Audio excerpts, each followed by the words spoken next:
put the wrong one on. Hey, welcome to Cult Bar. That was a fantastic start. Hey, Renee, how are you? Hey, I'm good.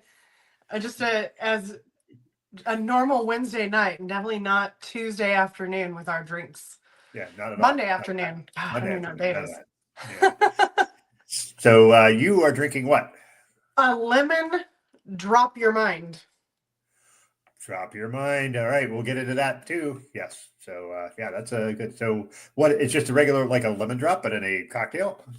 It's like the lemon drops we had in college, which is lemonade with a shot of vodka in it, because I did not feel like juicing lemons today. Mm, yeah, makes sense. So all right, cool.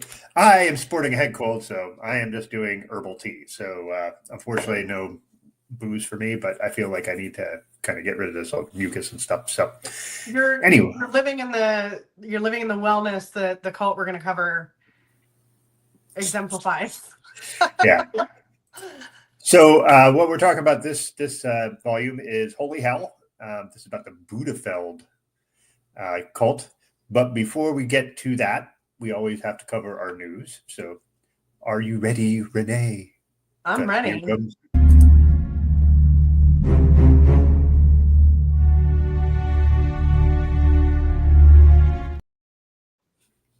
All right, so here we go.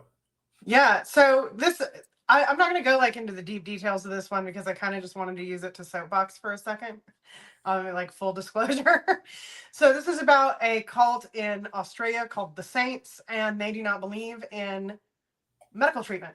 So unfortunately, what happened is a little girl died because she was denied treatment for her diabetes. She was 8 years old. There was an initial incident where they were refusing treatment. The mother went to jail. The father said all the right things, got to maintain custody. Then when the mother got out of jail, they decided to start this all over again. And unfortunately, she died, and it was a really horrific death. The good news is that Australia's on top of this shit, and everybody involved went to jail. The bad news is that in the United States, we have all kinds of laws that are meant to protect people who do shit like this. And I personally believe that it's going to get worse in the US. So I just wanted to bring it up to be like, hey, we need to be paying attention to this shit, and like in whatever local, state, regional powers we have, make sure that it isn't happening where we have influence, because we've had right to conscience laws for decades now that say that doctors can refuse whatever treatments they don't believe in. The guy who washes the floors at the hospital can refuse to do his job if that room is being used for a purpose he doesn't believe in. We've got anti-vax stuff at a fever pitch, and who knows what's going to happen now that we don't even get to know what diseases are spreading from a reliable organization. So yeah, that's a bummer. I'm sorry. It's not fun, but I think it's important to remember that shit like this happens, and we might be in for it here in the United States. Yeah, well said. And the idea that we will not really know exactly what's coming down the pipe, at least we could tune into the organizations like the World Health Organization and such like that on our own, but it's supposed to be the job of the government to help inform that and help you get what you need. And it looks like we're not going to do that, because we have a guy with a brain worm as our health secretary, so that's going to be great. What I think it's important to remember too is like, yeah, we can get that information, but we're going to be held responsible for finding so much out for ourselves that it's going to be nearly impossible to know everything we're supposed to know. So really, maybe the importance of communicating with your friends, loved ones, and community members so that we know what's happening.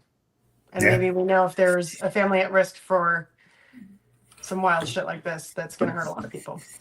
Yeah, I think you are correct there. So before we start, trigger warnings, Renee. Load us up. What do we got? Because we have. I apologize for not doing a trigger warning before that, because it's pretty bad. Sorry. So okay. We have, coercive religious control. We have literal brainwashing in this case using hypnosis. We have forced sex. We have forced chastity, which it's kind of weird in this situation. there are a lot of themes about grooming to the point that the people being abused were having a difficult time acknowledging that. And so I think that can be really triggering for people. And this one, I don't know if this is a trigger for people or what, but there's like a lot of weird extreme plastic surgery in this one, also coerced plastic surgery. And yeah. Oh, like misuse of therapy as well. I think I got it all, but this one's pretty rough, even though it was pretty short. Yeah, I think you hit all of them that I could think of. Obviously, financial control is another one. So, but that's usually kind of standard. That's kind of a standard trigger warning for all of them that cover. So, all right. Bad music videos, if you watch it. Oh, bad in a great way. So, anyway, like bad is like bad 80s music videos. Really fun. So let's get into it. Buddhafield cult. Buddhafield cult, I think, is actually not. Yeah, I think so. So this has started. Let's start with the director, is a guy named Will Allen, who was in the cult for 22 years. So you get a lot of authenticity because you get people, and he got a lot of people who are in the cult to talk, which gives it a lot more clarity and a lot more understanding of what was actually going on. Interestingly, almost all of them were not like, oh, I love it and I miss it. Like almost all of them were just furious at the end, which is unusual. Well, I actually feel like there's a little bit of a balance there where it's like, because they all loved each other. Yes. Yeah. And it was like everything outside the cult leader was actually good, which I guess you can maybe say about a lot of cults. But in this case, because most of them were all together for the whole 20-year period, it's like there was a certain amount of nostalgia. But whenever the cult leader, Michelle, came up, then it was like, oh, fuck that guy. And we find out at the end that a lot of the people that were marked as still in the cult when the film was made, by the time it was actually published, a lot of those people left. So. Yeah, which is good. But it's interesting though. Like you see like some, and it was like, I'd say 2/3 of them left, like the people they showed in the last video, but like still there was like 1/3 of them who had stayed. But like you said at the end, they said that they had left by the time it came out. So yeah, and that's great. I wish we had so much more of that, where it's like, oh, that person that was still in on it, yeah, they're over it. They're free. Yeah. So trying to figure out where's the best way to start here. Basically, beautiful we start with party people in nature is my first note. Oh, yeah, the beautiful people thing we'll be discussing too, because that's basically only the people that were allowed in it. So there's that bit. Essentially, it's styled. I wrote that it was kind of styled after like yoga and Buddhism kind of together. Like that was kind of, it wasn't like one or the other. It's almost like they mashed them together to make one thing. With tons of mindfulness, right? Or at least the language of mindfulness. Like the language, if you're in the past, then you're suffering. And if you're looking in the future, then I can't remember what the thing he said was. It was like, let's be in the present because this is what we have. And then of course, at the beginning, if you were in the present with this guy, you were like literally running naked through the woods with a bunch of gorgeous people. So who wouldn't want to be in that moment? Right. But, unfortunately, didn't last forever. No, it did not. So they start, I met him at something called Satsang in West Hollywood. Satsang. I don't know if that was the name of the place or that was his little gig or whatever. Just a lot of weird things where people were talking about when they met him, like things, how they felt about him, which you always hear some really glowing reviews about when they meet the cult leaders. But this was like, he spoke as if he'd gone into the cosmos and come back. Like he was, and I was like, oh, okay, like off we go. All right. Yeah, and I think it's not exactly clear how much time passes, but it does feel like a relatively short period of time between like we all live in our own houses and do our own things, but we go on all these outings together and hang out together to like he's the only person who can take them to enlightenment, and they have to do whatever he says. It seemed like, a matter of a few years, not a matter of a long time. It was very it's just pretty precipitous climb, right? Yeah. Yeah. So there was a point where basically he had them in I believe I'm looking at 1989 was Will's fourth year. Basically, it's just chronicling it like by years by the time Will, the director, Yeah. is in it. So it's And I really love it. I remember the first time I saw it, kind of thinking it was weird hearing it from his point of view. But this time I really appreciate it because now we've watched so many of these yeah, where it's like, oh, like now I see why it's special that it's told from the point of view of someone who was there from the beginning to pretty much the end. Because the spoiler alert, Michelle doesn't go away, but he's doing something else that's similar at the yeah. end. Yeah, so the one thing I have noted here is that in 1989 they were at Mammoth Lake, California, and that's where the Knowing Retreat happens. So Yeah. I believe that's kind of where everybody is, right? That seems like it to me. Does that? Yeah. It's like they started out in LA and then they ended up in Mammoth. But California is weird. Like we've got so many beautiful Cults? places to be naked with cult leaders. So I don't know if it Yeah, was like a retreat where they left and came back or if they just stayed there because it was a little like some of it wasn't wasn't super 100% clear. clear. I mean, they did start basically. They made it sound like they started with communal living, which that's how a lot of this stuff starts. Hey, let's all get together, make a commune. We can kumbaya and grow vegetables and like be together.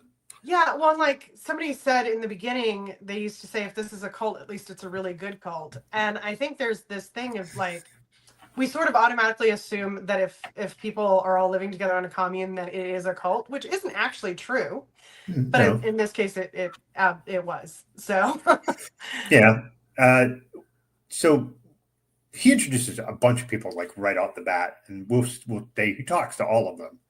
What I found interesting is his I think it was his older sister was in the cult before him, Amy, who or was she younger than him? She was the first younger. one. Yeah, so Younger. he joined first and then brought her out. No, there was his. He has two sisters Oh, because yes. because Lori is the one he brought out. Laura is the one who brought out that term, Okay. and Sorry. was interesting. No, that's okay. So Amy's in there. She encourages him to come. He experiences, really likes what he sees, so he stays and all that.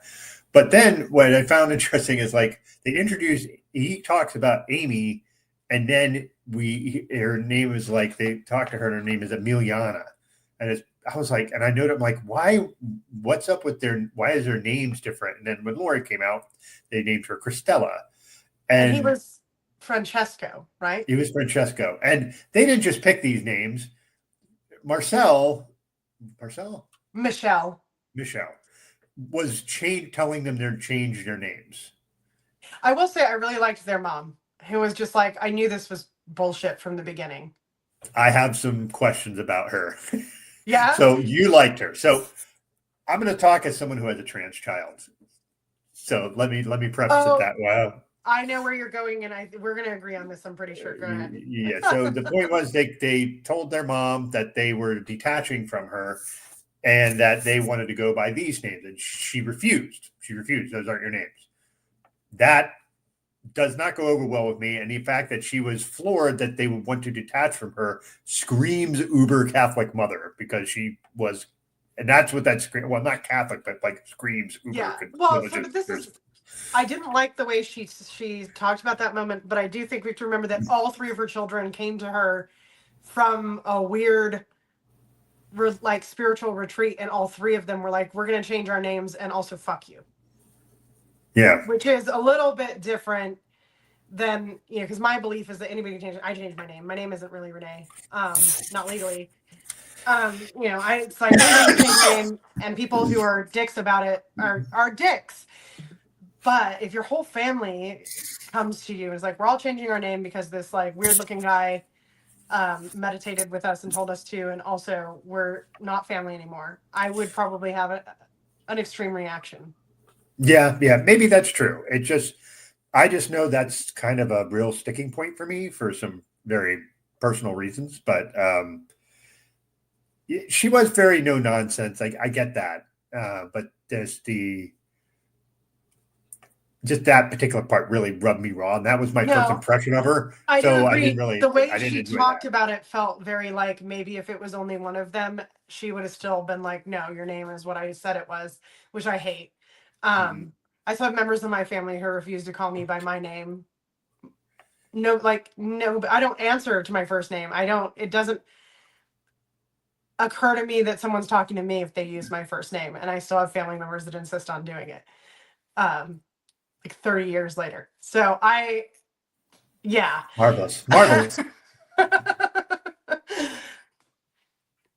But right. yeah, I Yeah. liked though that she kept saying, well, they did this and they did that. Well, once they detached from me, but then they started writing me letters saying that everything was great and they love me. And it did seem like, in contrast to a lot of parents whose kids are in situations like this, she knew it was fucked up, but she kind of waited for them to come back. And I think in the long run, when we see these documentaries, we see these relationships play out, the parents who push back are the ones who have the hardest time reconnecting with their kids when their kids do eventually leave. Yeah, that's fair. I didn't really consider it that way. Again, this was a very visceral, quick reaction to me. So, well, that's like how I felt about her at the end of the documentary, right? So it's yeah. So maybe, and yeah, I like her for the fact that she was like, I always kind of knew it was nonsense, but yeah. She and I don't think their dad was ever even included in the documentary. He was kind of, there were pictures of him, but he didn't really talk. But she was the only parent that I think we saw in that whole thing. So well, a anyway, lot of them talked about having really bad relationships with their parents, which is very common, right? yep. The beginning of the documentary is like maybe 10 testimonials in a row about, yeah, everything horrible you could imagine was happening in my life. And then I met Michelle. And so it was kind of again, doing this show with you for so long now and seeing so many of them and viewing them more analytically, it's like, I wish every documentary started out with like a series of those videos so that people could understand, like, these are not idiots that are just doping their way through life and stumble into a cult. It's like, when really bad shit is going on in your life and you're really alone, like, you look for a place to feel safe. And that's how cults get people. Mm-hmm. It's a community that you get out of it too. Like they all felt like they were kind of striving for the same goal, and that's really galvanizing. So like, it's one of those things where I was like, I could never be in a cult, but hey, my situation has never been in a point where if I met someone like that, that I would have been like, oh, this makes sense, So Yeah. All right, so let's jump a bit to early on. They start the knowing retreat. So the knowing retreat, excuse me, is basically Michelle's way of saying the knowing you get to see if you have to. So they do this like days long ceremony where he's sitting in his chair in the middle of the fucking woods. Whatever, with like a tie dye. Such a weird thing. He always had to have his chair. Whatever. Yeah, and it had like tie dye sheets behind him. It was freaking weird. But they would have to go to him and ask him if they were ready to receive the knowing, which to him was the direct connection to converse with God. And so he never proclaimed himself. Well, he did proclaim at points to be God, especially at the end when he changed his name. But but he always spoke about that he was basically a spokesperson for God kind of thing. So it was a big deal for these people to get the knowing, meant that you were going to be closer to this thing that Michelle claimed to have. So they were really clamoring for it. And some people get it, like Will gets it. His sister, who had been there long before him, did not.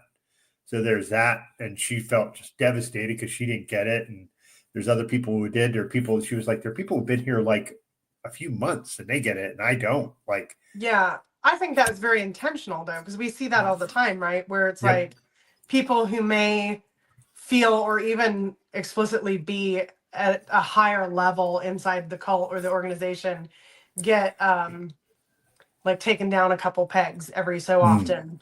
And somebody who walked in yesterday gets elevated, just I think to remind them that the leader's the one with the power. Yeah, that's true. That way he can flex a little bit, right? So with that, like for instance, Will, who's the director, he starts talking about how now Michelle asked him to be like a personal assistant, sort of, but really it's a masseur. Well, he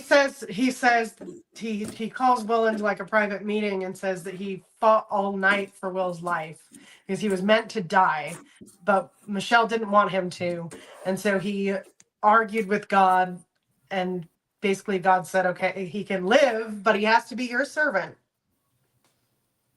And Yeah. at this point in the game, they were far enough along, I think. Will was like, "Okay," and I think it was interesting because we had already heard now at this point once or twice people comparing an experience they had with Michelle to an acid trip. Mhm. Yeah, like the idea. Oops, that was my meds alarm. Sorry. Which I already taken. Like I believe it was Danielle or Vera, one of those two, said something about after they were told they had the knowing or able to get the knowing, they felt like they were on an acid trip for 3 days. And you pondered, and I think rightly so, that maybe she was given acid to make to feel that way. So, can you Yeah. speak a bit about that? Because Well, okay. I think I agree. To be completely fair, I kind of I didn't have the thought first. My husband had the thought first. But then they started describing what it looked and felt like, and it was like, okay, like that is a pretty difficult state to get into, like by accident. Um, and they weren't talking about doing any kind of intense meditation. They weren't talking about, like the Rajneeshis doing the jumping and shaking and screaming. They were just Yeah, talking about hanging out. Now all of a sudden they're like seeing fractal patterns and lights, and yeah, I think we know he's a hypnotherapist or a hypnotist, I guess is probably he probably a calls better himself a way. hypnotherapist, yeah. But I don't think that you can do that for 3 days through hypnosis. I think there's a good possibility they were dosed.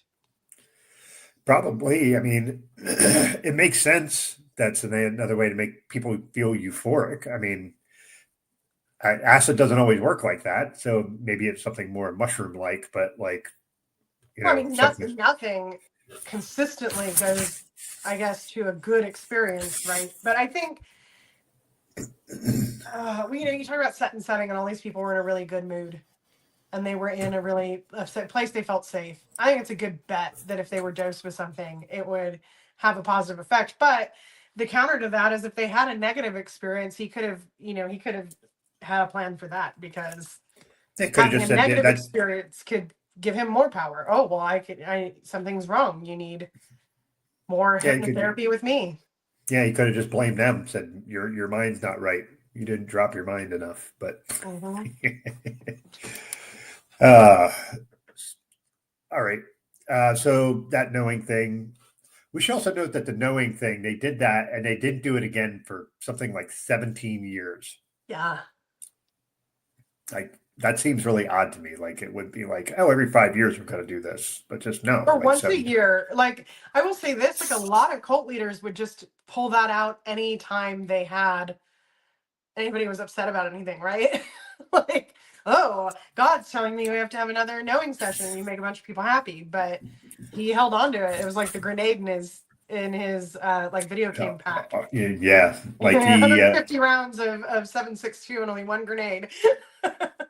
going to save that for. Well, usually we've seen cult leaders do that where they're like, I'm going to pull out the big guns if I feel like there's some sort of rebellion or like people Yeah. are doubting, just to do something like that. But 17 years, that was quite a gap. Like so. It's like amazing that it went on for 17 years in the first place, right? Which I know it went on longer than that even, but Yeah. So as I mentioned before, Will becomes a masseur who is on call for Michelle 24/7, and Michelle calls these people not masseurs; they calls them body workers, which is. Ooh. I think that is influenced by like New Age woo a little bit because I don't ever know if it's called Reiki or Reiki, but like that's supposed to be like energy workers. Mm-hmm. And yeah, I think that there's like when you start paying attention to what he's saying, he's like pulling, oh, I'm gonna pull a little bit from Buddhism, I'm gonna pull up a little bit from Christianity, I'm gonna pull a little bit from like this little new age shop on Melrose or whatever. Like, Uh, So with that, we have to talk a little bit about the fact that ballet was so prominent. It's like he Well, let's was. say before that, though, one of the things that Will agreed to as his personal assistant slash masseur is he was not allowed to have sex or relationships with anyone. Yep. Or And relation, this yeah, sex was, or relationships, yeah, either or, yeah. like no relationships either. And at this point in the group, he had not yet told everybody that they're not allowed to have sex, but he told Will that he's not allowed to have sex relationships. And then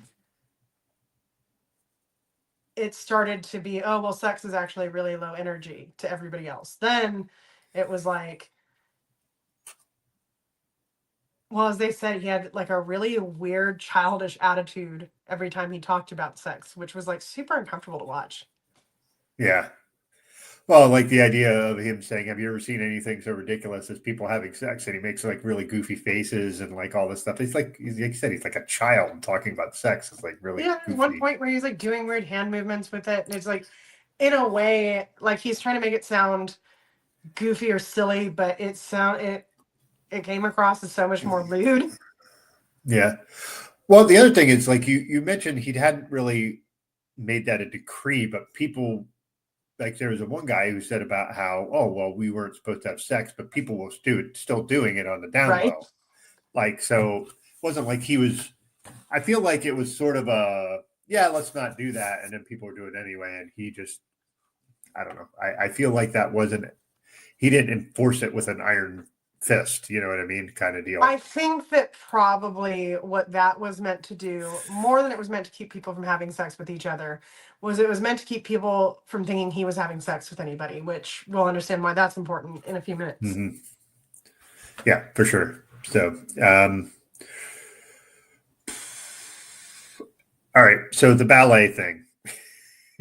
This listen, ballet is beautiful. It's really difficult to do, and we find out later that Will says he found out that Michelle had been a ballet dancer for the Oakland Ballet.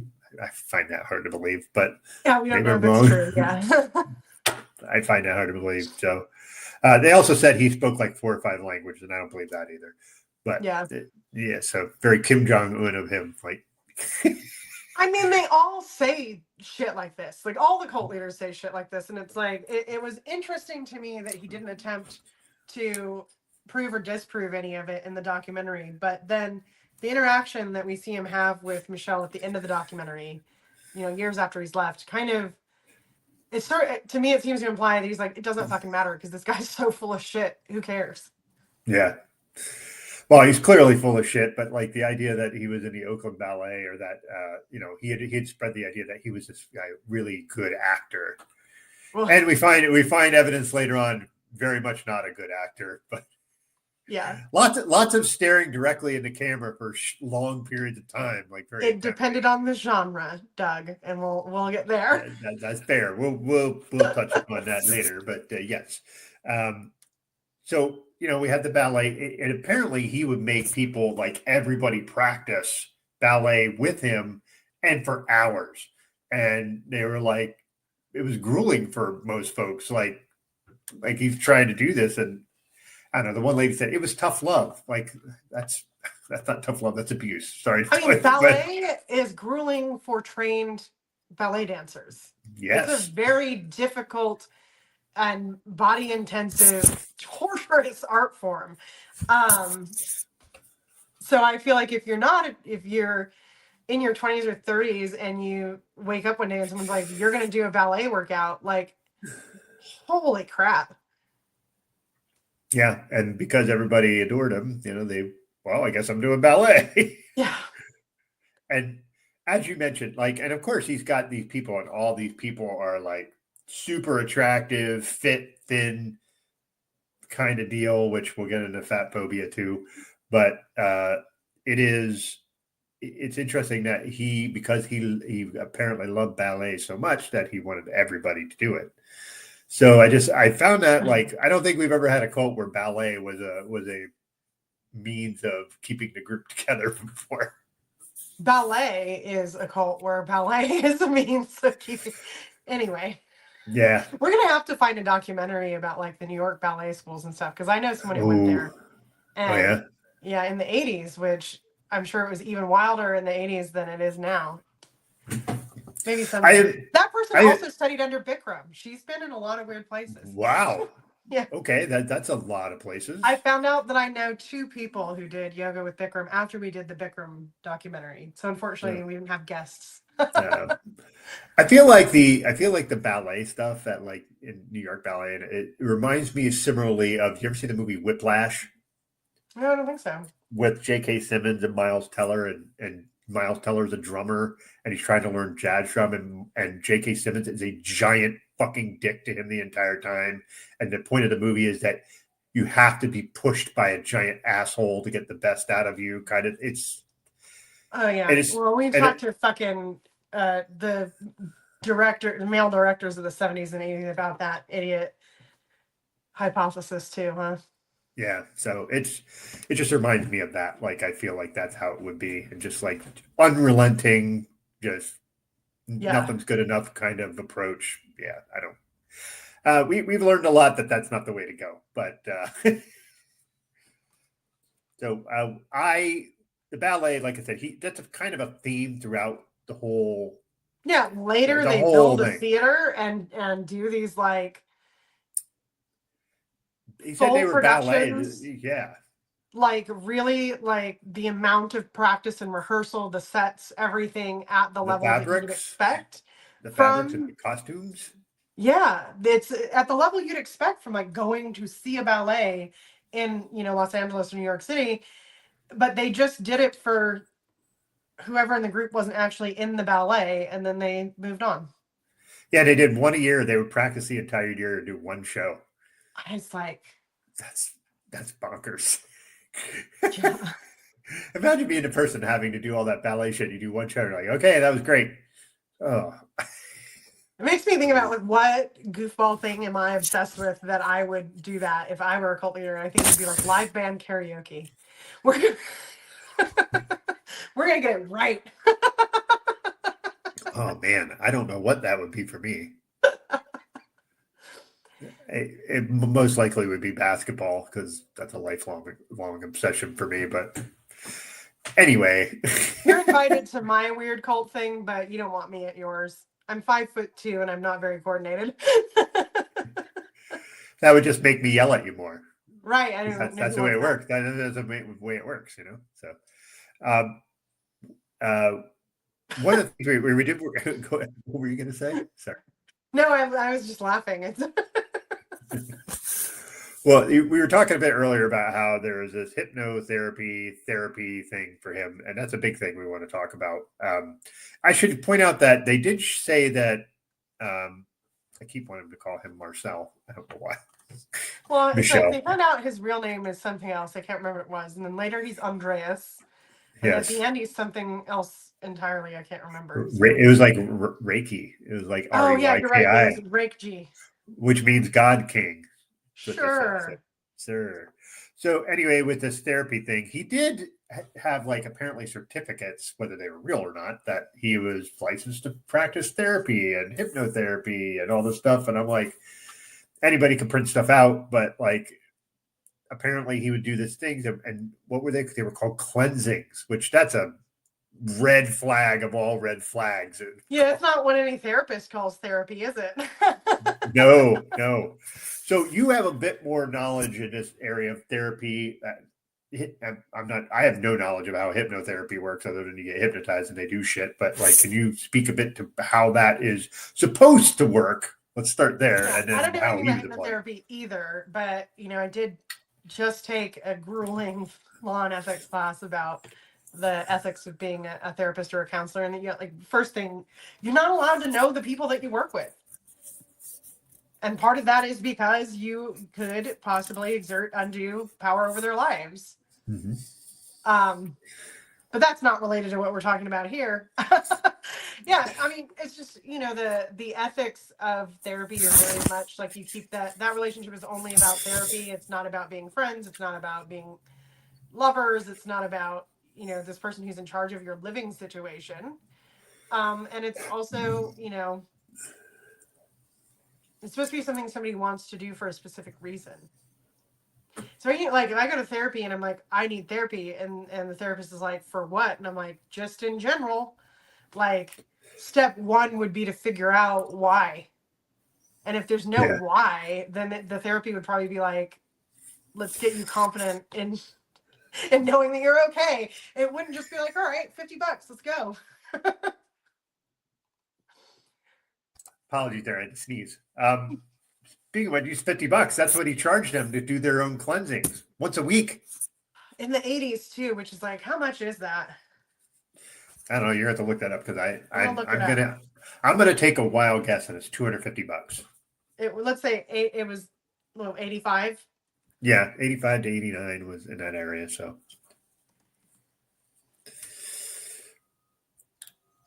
$147.62. so basically which is more triple. than I pay for my real therapist. Wow. Yeah. So that's nuts. It's not a lot more than I pay for my real therapist, but again, she is a real therapist. Yeah. So the hypnotherapy thing. So the way they were explaining it, how I understood it, is like he would just basically he was doing this to basically get you into a hypnotic state and then try to bring up your childhood and then try to basically make it seem like your childhood was super fucked up. And he would use this as be like, okay, well, if you were talking to somebody and they were having trouble, you'd be like, okay, well, let's go back to your childhood. Like he was doing all this kind of stuff as a way to like manipulate. It's all about manipulation, but this is another way for him to do it. One of the reasons that regression hypnotherapy is pretty much universally looked down on, like universally considered unethical, is because it causes shit like the satanic panic. It's really easy to manipulate people's memories, even without hypnosis. And yeah, regression therapy is like, you can find so many high profile cases where regression hypnotherapy was used and people went to jail for shit they didn't do. Yeah. And not just like people think maybe, oh, that's all satanic panic stuff, but there's a documentary on one of the streaming services called How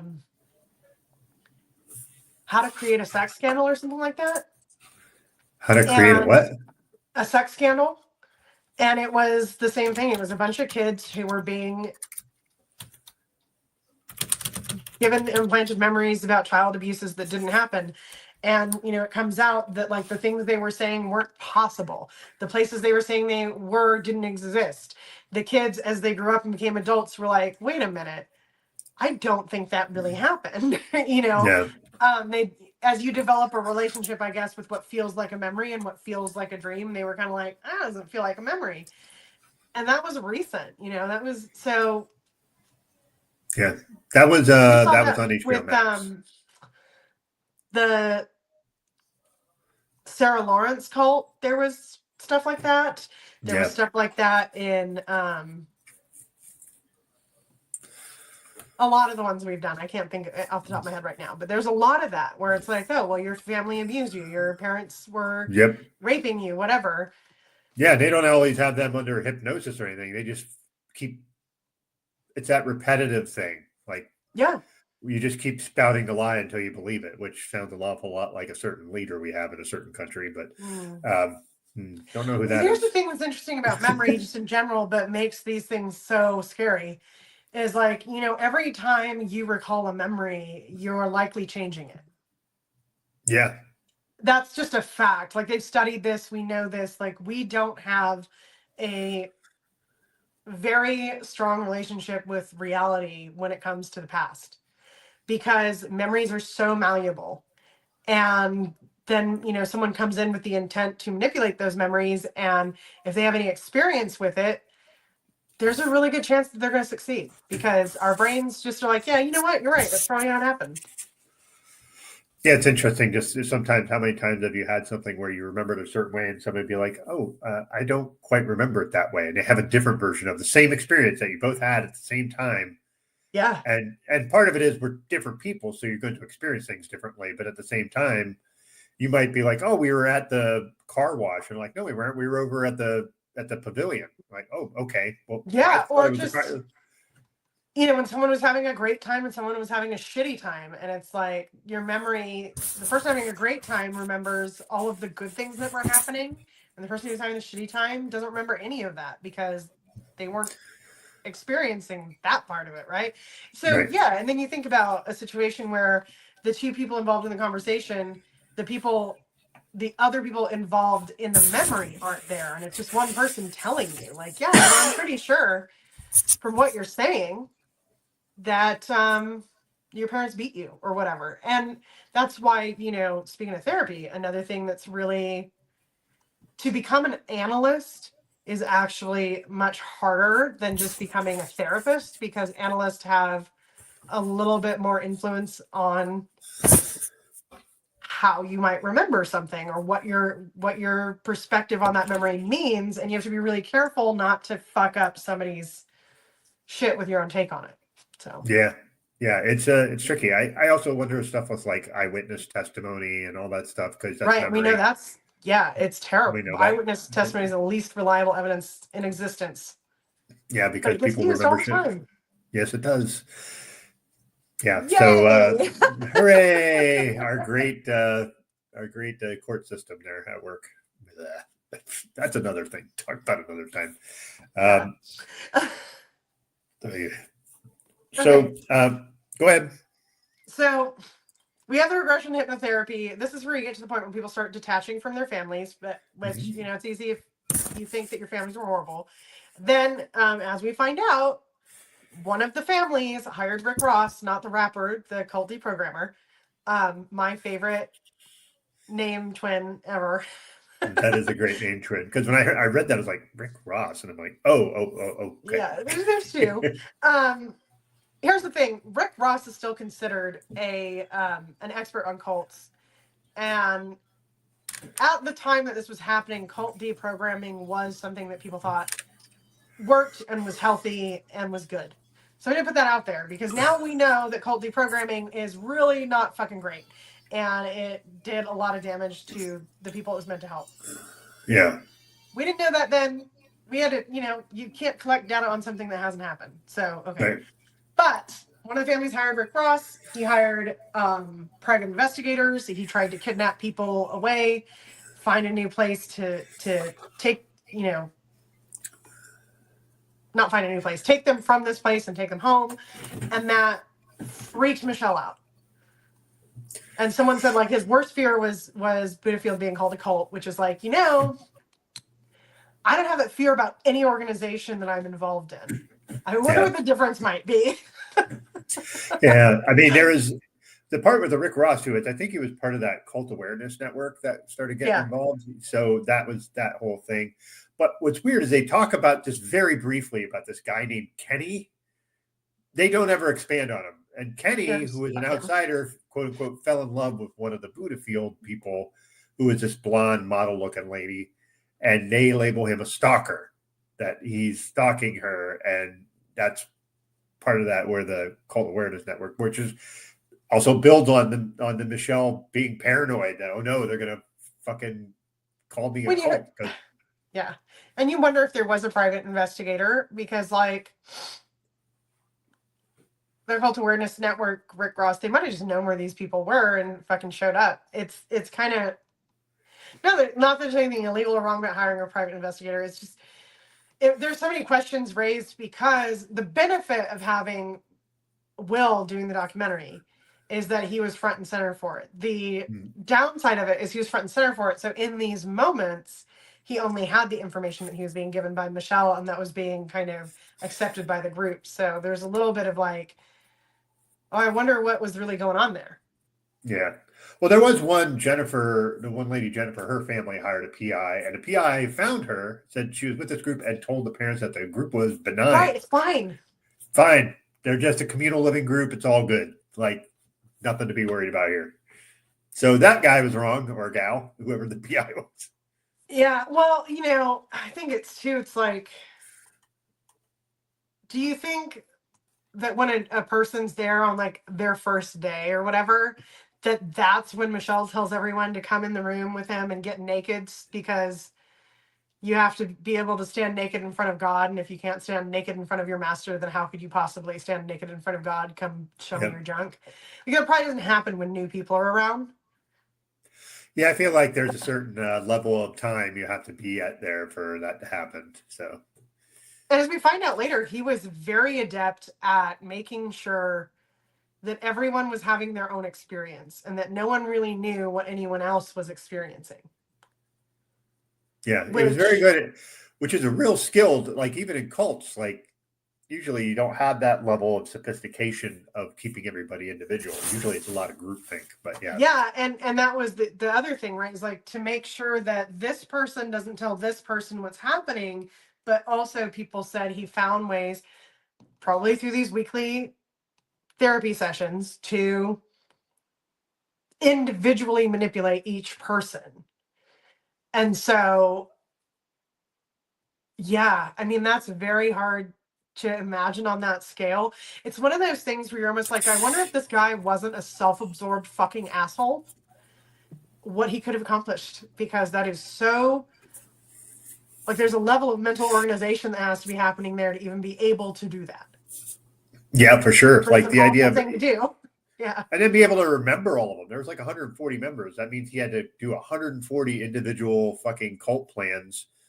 Like there's a general umbrella of what everything was, but like he had to individually brainwash each of them in different Yeah. ways. So yeah, like you said, if he would use his force for good, that might have been pretty interesting. So when we talked earlier that his real name is Jaime Gomez. Oh, Jaime Gomez. There you go. Which Yeah. doesn't sound French at all. No, and his stage name was Michel Rostand. Oh, well, that's the other thing. So he runs away. The Cult Awareness Network is looking at us. He runs away to Texas, and then Waco happens. Yeah, well, the thing is with that too, is they go on the road. He said they were on the road for 6 months. Right, I forgot about that. 6 months. So all his followers are back there, like, what the fuck is going on? Like they Well, were I just wonder too devastated. if it's just like maybe they didn't realize also how crazed he was in this paranoia, because they were all chilling wherever it is they were living, eating fresh fruit and probably having lots of sex since Michelle wasn't around, and then he's being weird and crazy, 2,000 miles away in Hawaii or whatever. Yeah. Well, that was one thing where they took a little quote unquote retreat, and we get to Austin, Texas, but also with Hawaii, that's also where that's the first time that Michelle basically has sex. So he calls it having sex. I would define it a different way, but there were a lot of interesting terms used from the people who were victimized by Michelle, which here we go, right? Like this is the part where the sexual assault stuff is going to really fuck with you. Like you can be on your way and nobody's going to judge you. Yeah. I think what's interesting about it and what is heartbreaking about it is that he did manipulate those people so thoroughly that they had a hard time believing that they were victims of sexual assault. And even the one guy who, I hope you wrote his name down, but he said, I hated him, and I still carried his chair around, set it up for him, did all, he was like doing 16-hour days serving Michelle hand and foot, and he fucking hated him. That was but he Chris. didn't think to leave. Yeah, he didn't think, well, it sucks, you should go. Yeah, well, that guy also was not gay. Like he was very clearly not gay, and he was just like, and it was interesting. Him and Julian was another one who was like, they basically just made it very, and just be level to say he fucked me. Like that was their turn. They didn't say anything about sexual assault, but they were making it. They almost debased it to kind of give it a flavor without actually making it a legal issue. I also feel like the way he said it, I was like, oh, like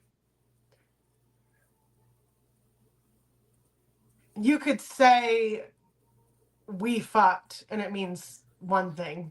Yeah. He fucked me means something else, but like the way that he said it was the same as like you fucked me over. Yeah. But he also meant specifically sex. Physically. Yeah, and so it was. I think it was pretty a very one of the most powerful ways that people describe what happened to them. Mm-hmm. Yeah, I think they were just trying to me, they're just trying to find it, like you said, a palatable way to describe something horrific that happened to them. So it was an interesting way to phrase it for sure. And yeah, before we go to Austin, I want to point out that we've talked about him being an actor. One of the guys, Felipe, said he was an actor, and I assumed a pretty good one until I saw him act. Yeah, there's some really good zingers in this documentary that are just really that guy funny. was so funny. I mean, he was he did have a couple moments where he got kind of emotional, but for the most part, he's like, "Oh, I'm here to say as much negative shit about this asshole as I can say." And mission accomplished. But he also, the thing is also, Michelle claimed to be in the movie Rosemary's Baby, which he was for like 2 seconds at the very end. Yeah, but he made this big deal about how he was a Rosemary's Baby. Yeah, just which was his go-to, right? Every time you see where Will was a filmographer for the whole thing, like not just the documentary, but for Buddhafield. Yeah. He was the guy who documented everything. As we know, they love to record things. Michelle did make him delete all the parts where he yelled, which I thought, wow, he's ahead of the game compared to some of these other guys. Yeah. So, and then I think that conditioned Will to turn it off every time he got angry too. So there was like it was a little work together there. So anyway, you mentioned Austin. And that year is 1993, obviously. Waco happens. That's 100 miles from where Austin is. So not far, which does not do great things for Michelle's mental state as far as paranoia is concerned. Well, it's like, in a way, I don't blame him because right after Jonestown, right after Waco, right after the Manson murders, that's when a lot of cults went real bad, and part of the reason is because pressure got put on them. And as we've seen that now, again, doing this over and over again, as soon as pressure is exerted on these organizations, shit goes really wrong. Mm-hmm. Which I'm not saying you should let them run free and do whatever the hell they want, but it's complicated. Yeah. But all right, I'm a little confused by this part. I want to see if maybe you can help me organize it in my brain. Because when they get to Austin, they quote unquote start recruiting via ballet and yoga. Ballet is an interesting way to recruit, but not really if you think about how he viewed people and their bodies and the kind of people he wanted in his organization. So that makes sense. But he was also paranoid that people would call him a cult. So it was almost, he told them like the group was sacred and should be kept secret. Well, how are you recruiting and keeping the group secret? Did I misunderstand that? I didn't get it either. I think we might be talking about ever so slightly two different periods of time. Like when they first got there and then after Waco.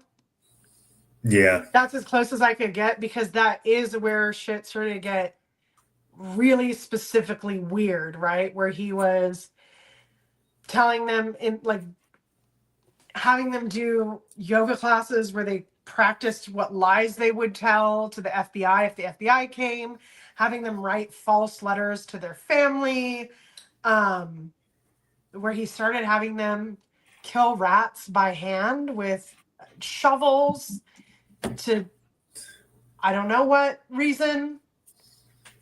Then that's where he started this obsession with we're going to build the theater, but then every day there was something wrong with the theater. They had to tear it down, rebuild it again. Then he would scream at them for not having built it in time, which also I feel like when we hear him tell, I think it was Chris, to buy the property. That Chris or Julian? It was Julian who bought the property. Yeah, sorry. That Julian bought the property, not Julian on behalf of Buddhafield. Yeah. So got really fucking weird really fast, and then that's where he had rules about whether they were allowed to like read, watch TV, listen to the radio. Like that's where it just became like, this is a fucking cult. Boom, no more questions. Yeah, no more outside influences. We hear learn that one guy buys a TV and that's not allowed. Tells him nope, and the guy was like, "I didn't know I wasn't supposed to buy a TV." Yeah, So yeah, yeah. and another person gets a dog, and I hated apparently, that. yeah, and apparently he's now going by Andreas now that he's in Oh, that's right. Boston. Yeah. So he switches identities again. So, but basically that was like seen as no, you cannot have dogs. Apparently Andreas did not like dogs, so that was shitty. But shitty people. Yeah. And this is where we get into producing music videos for Andreas' songs about how sex is bad. That Yes. included very graphically sexual imagery also. Like having super hot people do sexually sort of weird Which is things. like the camera's just on this woman's cleavage, like right here while they jiggle her boobs, and they're like, sex is bad. And then she gets like hit by a car. And the song is called La Femme Fatale. And it's him singing and singing very poorly. And just like it is, if you took the cheesiest 80s music video you could think of, that's the level of video this was. And I don't blame Will. He probably was doing everything on a fucking cheap camera and didn't have the resources to do much. And you can say that you're directing something, but if someone is directing you, then it gets a little murky as to whose fault it is that the video is really fucking bad. Yeah. Yeah, it's that video was so freaking ridiculous, but like made me laugh ridiculous. Like, oh yeah, I mean that's my notes just say this music video with a crying laughing emoji. I said in caps, "Oh, the music video."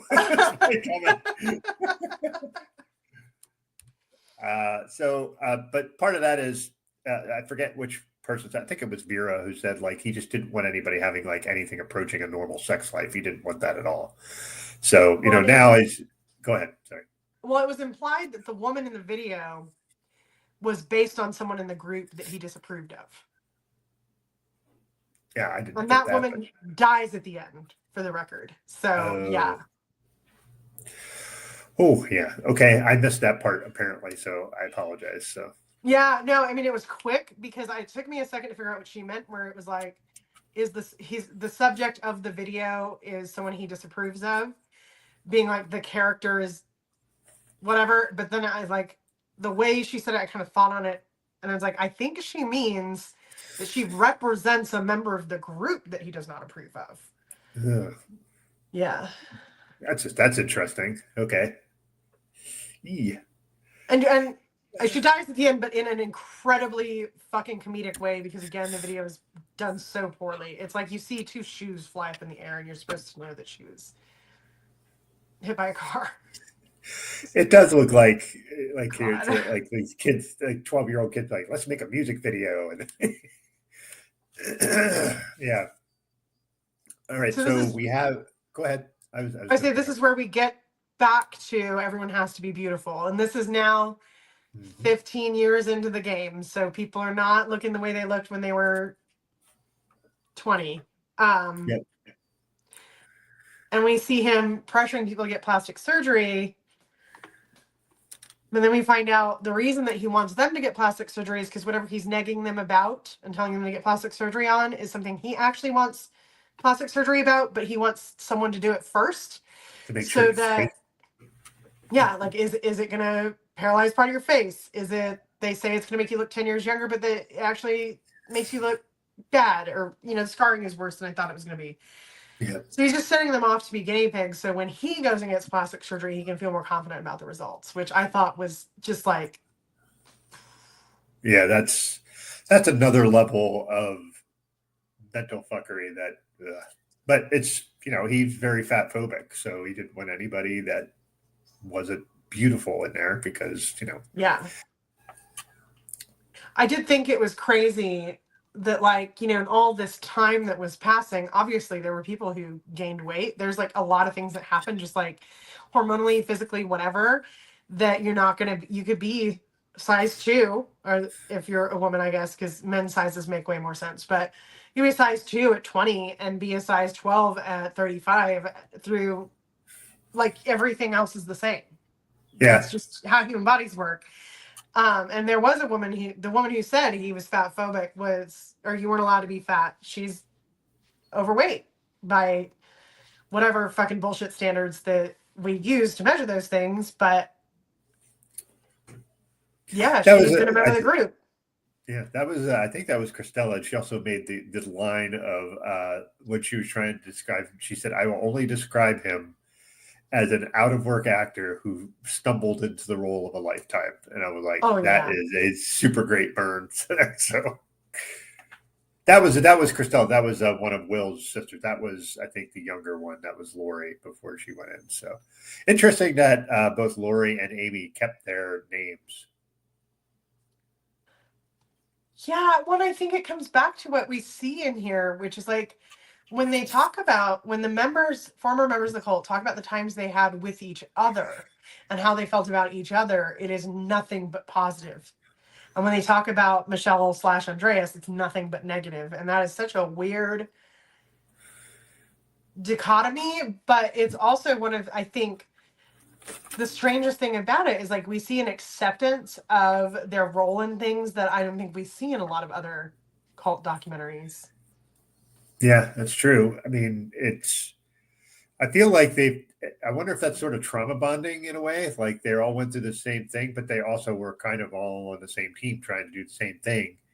I mean, Yeah. we've seen this in other cults where they're like, oh man, I missed that group of people, what we were like. But you're right. Just the idea of being like, it seemed like everybody that was talking about each other outside of Andreas were like, oh, we love that. It was great. Those people were great. They're my people. And then like they talk about him and they just fucking hate him.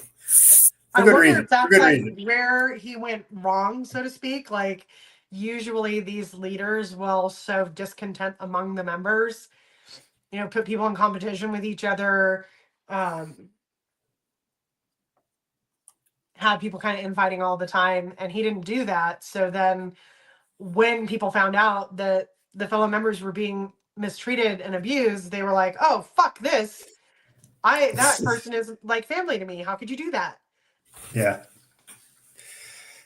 Yeah, it's just excuse me, that might be where he started to really, because we see people starting to have doubts at this point too, and they did have people leave, but he would just demonize the shit out of them if they left and say that they'll all be Right. dead in a year from whatever. Like told Chris that if he left, he'd be dead by AIDS in a year or whatever. And it's just interesting that people are brainwashed and told this and had it hammered in their head so long, but they have to get to a point they're like the one lady's like, fuck it, if I die in a year, it's better than this shit. And that's, people get pushed to that end. So, Yeah. I mean, it's like, I don't know. I think it's particularly crazy when you think about not just that he had these intensive therapy sessions with everybody once a week, but like the hypnosis specifically. You just don't know what he was saying to them. They don't know what he was saying to them under hypnosis. Like, you just don't know how strong that control was. Yeah, because, like, there's evidence that people who can be influenced very strongly by hypnosis could be influenced to the point of literally, like, you'll never see another cat or something. That's a weird example I pulled out of my ass, but like, I could do that and it might work. yeah, So yeah. Well, there's some other things here I wanted to talk about very briefly. It was Vera was talking about how that she got pregnant and told Andreas, and he told her to get an abortion. And then she planned to get pregnant by someone she was in love with in the group. And he told her, he didn't tell her that time. He pressured her partner to make her get an abortion or he would be kicked out of the group. yeah, which So is a lot just of, that's a fuckery thing all of its own there. Well, it does seem a little bit like this idea of no sex, no relationships was more a suggestion than a rule until he felt like it affected how he wanted the group to go. And then all of a sudden it's like, how stupid could you be to not obey this rule? Yeah. Yeah, I feel it wasn't like strictly enforced until it was that sort of thing. I think you're right Right. there. Yeah. So, all right. I started talking about short films in my notes. It's the short films kind of thing. Yeah. Well, I realized we already started talking about using the therapy sessions to groom men, both queer and straight, into sexual situations. Um, then pretty soon we get into the porn. Yes, there were rumors that he had been doing porn movies before the thing, and come to find out that was true. It was I'll, I, proven. yeah, as you said in a pre-show, they did I, not. Well, I'll say they did not blur it out very well. He was very yeah. explicit what you're seeing without actually seeing the actual parts. The things that they were doing in the porn, it was not, it was hysterical. It's like I could imagine somebody watching that and being like, yes. Because it's just like, what the fuck are they doing? Yeah, like positions that you didn't think were possible, kind of weird shit. Things that Like don't look at all fun. no, The one that will haunt me till the day I die is where I believe it is Michelle is doing like jackhammer push-ups in like into the mouth of someone laying down underneath him. yeah, And it's just I, like, what the fuck is going on? yeah, that was just so. Listen, porn's a legit business. Sex workers are real workers, all that jazz. But that was just something that I was like, oh boy, okay. So Look, if it's a legit business, then that means that it's a legit form of filmmaking, which means it's a legit art, and that means we can criticize the bad stuff. And that was bad porn. it was. That cannot be denied. But everything he acted in was bad. So There like you go. He's like, this is what it looks like when someone's enjoying sex. And everyone's like, no. that, hey, I don't know what kind of sex you're having. That's not how I see it, but yeah. But Most people so are having it slower. yes, I like you said, talk about the porn, and then there's the other short films that they keep making. Like I'm always amused when the cult leaders want to make short films, like they want to foray into fiction movie things, and just like the one where it's like the apocalypse and the guy's walking around in like a gas mask, and then Well, yeah. Andreas shows up and he's like not gas masked, And people are, I did like, they talk about like, whatever that weird moment was, she's like holding his head. And everyone, I guess, on the set was like, is this part of a movie or is he, like, what's happening? yeah, Like, he just got carried away in his role as the cult leader as yeah. opposed to whatever was supposed to be happening in the film. Yeah, I think that was like one guy said that he was beginning like if this is like you said, if this is real, like if maybe this is all not real. Like he's that started having doubts then. So Yeah. Well, I think then we find out, oh God, who was it? I was writing my notes too fast. I said, told her. So you're going to have to help me out on that. You're always the names guy. I don't know if you noticed this, but I appreciate that about you, Doug. I'm usually meticulous about that, but we'll see if I have it That right. he told her to fake cancer so he could pretend to heal her of cancer. That was Vera again. Vera again. Yeah. And it was just like, what? Yeah. That's not great. None of it's great, but That really goes back to, what we talked about in Jonestown is that there was a time where he was doing the weird faith healing stuff up in Northern California, and people, not everybody, but people knew that it was bullshit and they didn't leave. Yep. So I don't know how it is that these people managed to create these environments where you could know somebody is full of shit and be like, yeah, but that's, that's secondary. Well, there was one line somebody said. I didn't quote it, but I remember them saying something like, "All the good outweighed all the craziness," and I'm like, Did it? okay, so you're getting something out of it, but like, if you know the guy's full of shit, like, When I wonder if, like, again, thinking about the way that they talked about each other and the experiences they were having, they also didn't know what the negative experiences people were having behind closed doors were. So at the yep, time, it probably felt like I'm out here and I'm living my life with all of my best friends. And things are awesome. And sure, the guy in charge is a fucking nut, but I just try to ignore that as much as I can and go on doing my thing with all these people I really like and have fun with. yeah. So, but we're getting where apparently this is year 21 for Will. So we're getting to the end because he was in for 22 years. A member is leaving the group, sends out an email to everyone in the entire group detailing all the awfulness going on, including accusations that Andreas was forcing young male members into unwanted sexual relationships. And this is the part where he was talking about how he was in a sexual relationship with him and knew everything was true and even wrote a rebuttal letter despite that. Like, Yeah. that's how far in he was in. So, yeah, it was, yeah. My big lingering question is who was close enough to Andreas / Michelle to know about all of these relationships, but not be the obvious person who wrote the email, because it comes out nobody knew what was happening to anybody else. Even the Yeah. people who were having these, this grooming and sexual assault happening didn't know he was doing it to other people. Yeah. So who knew about all of it and was willing to out it? It's so weird.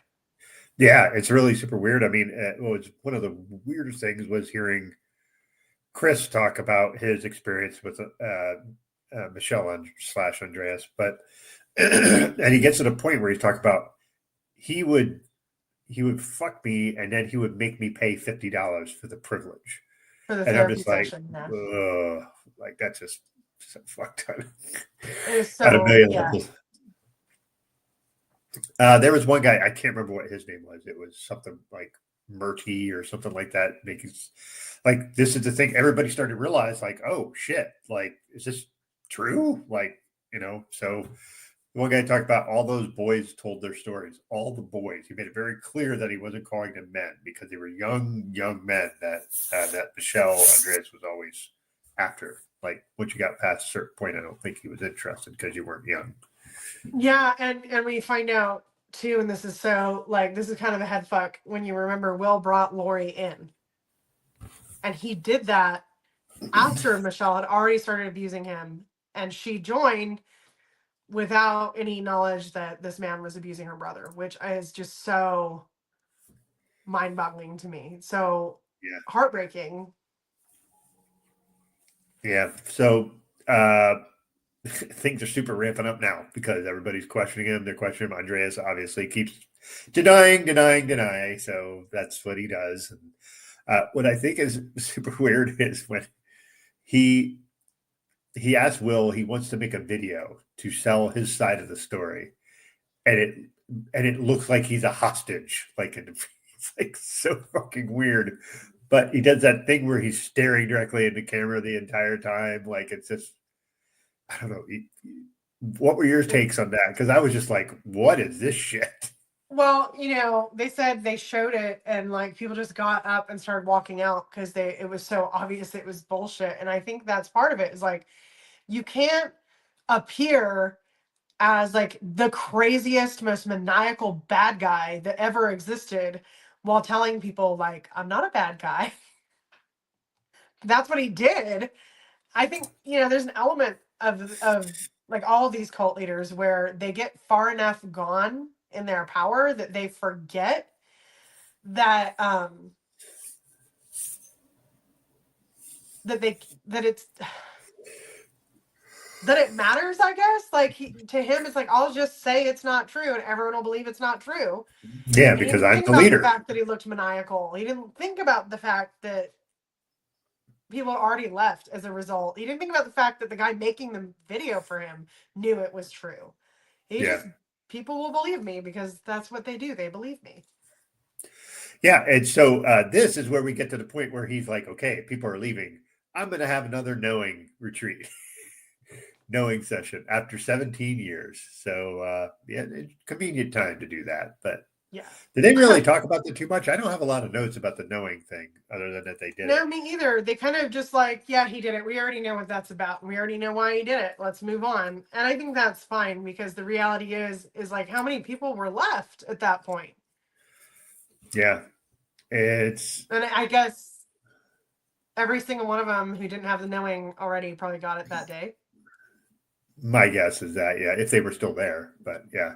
Yeah. But there's a point where Emiliana's still there, and Andreas Kuster like basically implores her to destroy the people that are against him. Like To find someone to take them out or destroy their lives through the IRS or something. Yeah. Which is such a weird, like me as an individual citizen is going to call up the IRS and be like, hey, my neighbor's cheating on his taxes. And they're going to be like, it's true, throw him in jail. Yep, let's go. But I think, again, what's worrisome about that, right, is when you say, well, take care of them, the plausible deniability is I meant make sure that they're sued for libel or make sure that they're literally taken care of because clearly they're troubled or whatever. It's completely destroyed when you're like, but if he can't kill them, ruin their lives. Yeah, like so that was just a fun one because it's like he's confiding in someone who, to my knowledge, isn't someone that would know how to do any of that. Like Right. she wasn't like a hitman or anything like that. Like she wasn't, muscle. She was just one of his cult members. What a bizarre person to charge that with, If he has all the power in the universe, then certainly the people who follow him have enough power to destroy someone's lives via the IRS. Obviously, Doug, come on. What aren't you getting? Fair point. Fair point. So what I thought was interesting, there was this one line where they said some members told Andreas that if he stopped being a teacher, they wouldn't press charges against him. Yeah, they confronted him and were like, stop it, and we'll let it go. But he didn't. But he flees again. So back to the scene of the crime. Hawaii, here we come. Yeah. And then, well, here's the thing that's a bummer. When we talk about, like, at the end, we see the faces of all these people that Will had done video portraits of, and some of them were still in the group, some of them had left the group, and we find out some of them left after the film was made, but the ones who stayed between the mass exodus and when the film was made enabled him to start over because he already had a group. So he didn't have to prove anything to new people because here's these people who are already here following me and having a great time. Yep. Well, interestingly, Will goes with him to Hawaii. So that's something, but he basically leaves and never says goodbye when he gets there. He's just like, fuck this. I found that weirdly interesting. Just the way he's like, oh, I will help him get to Hawaii, but then I'm out. Like I think that just speaks to how fucked up the grooming that he was doing on these guys actually was. You say, like Chris said, I hated him. And then detailed all of the things that he did for him every day without fail.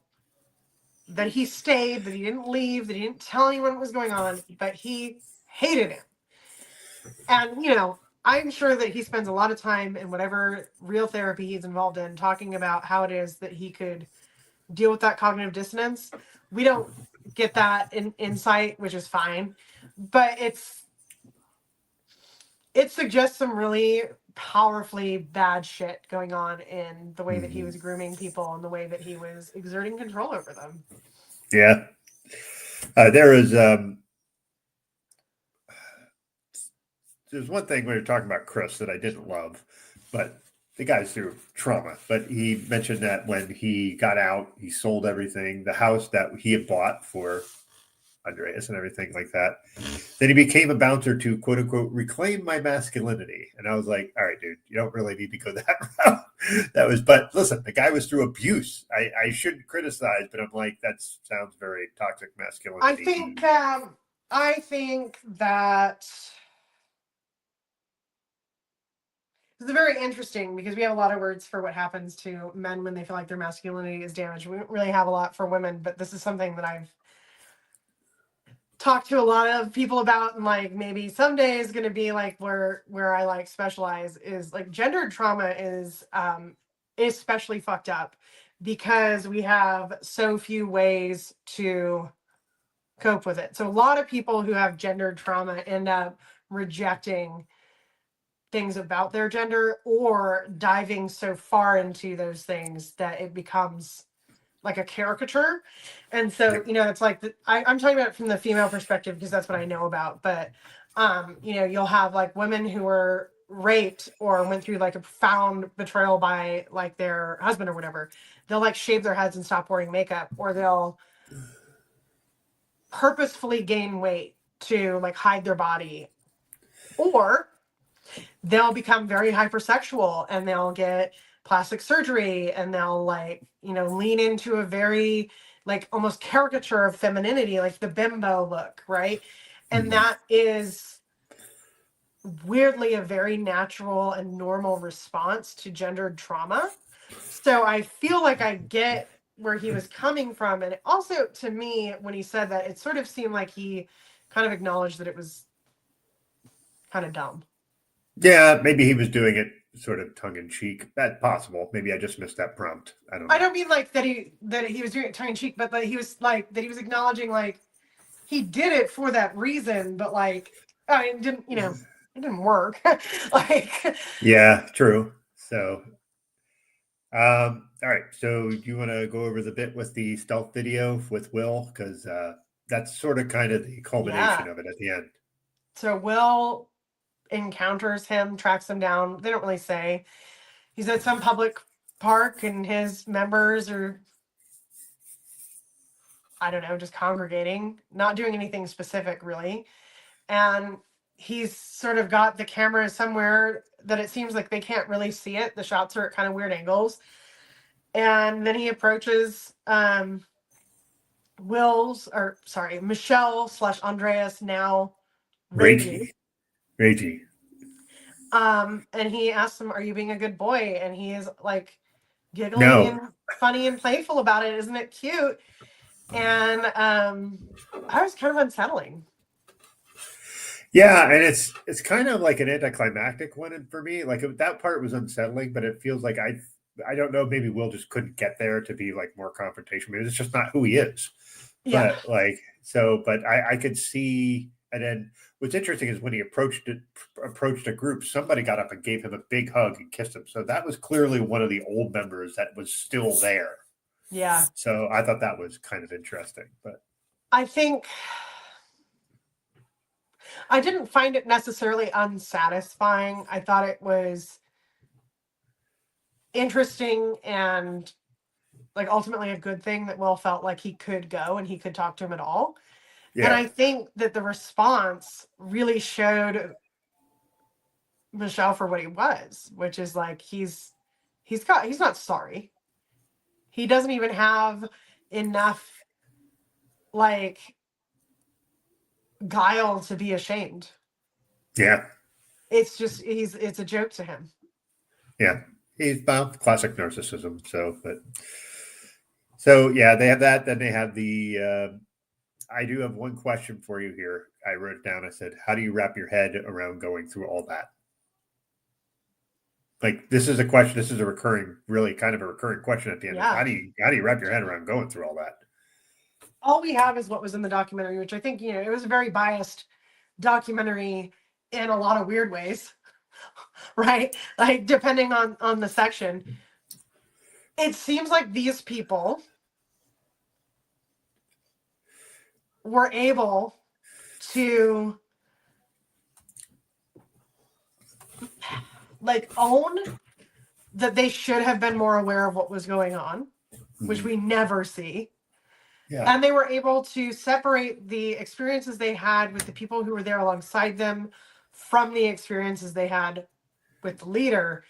And it's kind of weird that it seems like maybe in the beginning it really was good and benign. Yeah. Because these people managed to deal with some really serious, fucked up shit in what appears to be an exceedingly healthy way. It appears so. Yeah, I agree with that. So I have one more note. Snow Patrol sucks. Because that was Snow Patrol sucks. That's the song at the end. The chasing cars song was by a group called Snow Patrol. They put like okay, and then they started out with Can't Stop This Feeling. Yeah. Which I can't remember the name of the band right now. I was like, how much money did Will spend on the music for this? Because those songs can't be cheap to license. No, I wouldn't think so. But I really am not a fan of that song. So. Me either. I am a big fan of Can't Stop This Feeling, though. So yeah, that's a good one. That's a good one. Okay, so that's anything else before we move on to talk about my last note is in all caps, and it says Jared Leto, exec producer in Terabang. Yeah, we both noticed that at the end.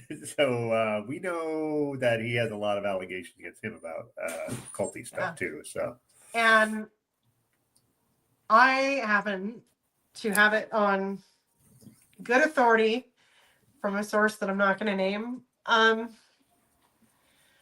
It is believed. Let me think of like what's my most protective against for myself legally way to say this.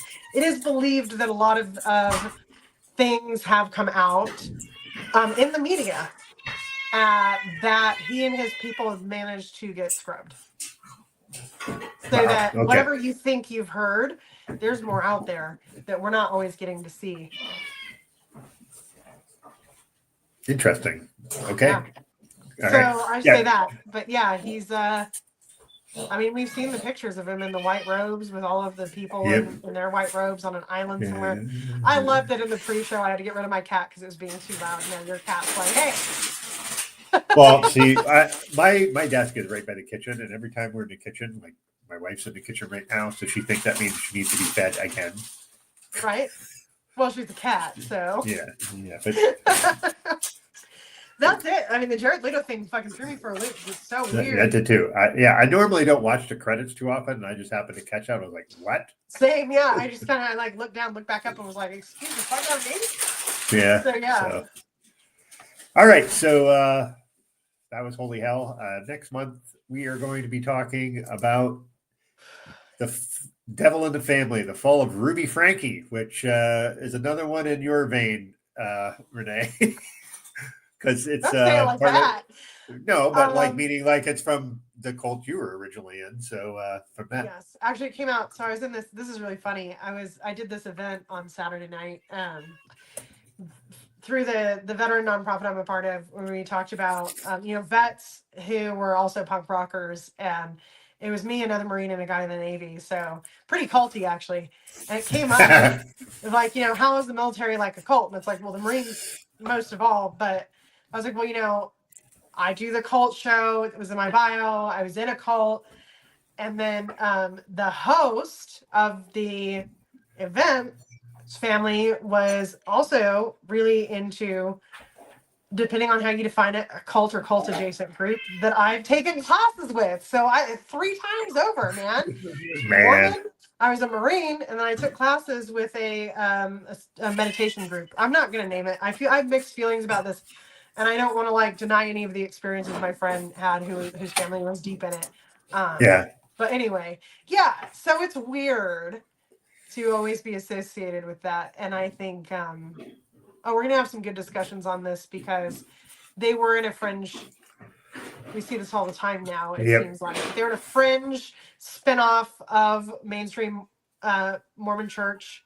They still attended the mainstream Mormon church while they're doing this other stuff. Yeah. But there's a lot to be said about the keeping up of appearances that happens in the Sure. Mormon church that lets things like this kind of happen. And then also, I actually just met the author of A Child Called It, which was a memoir of a kid whose mother unfortunately treated him very much just very much like this Ruby Frankie story, except that his other siblings got to have the normal picture perfect life and he was stuck in the basement being abused and neglected. Jesus. Yeah. Wow. So I That's guess I'm gonna fucked have a up. lot to say.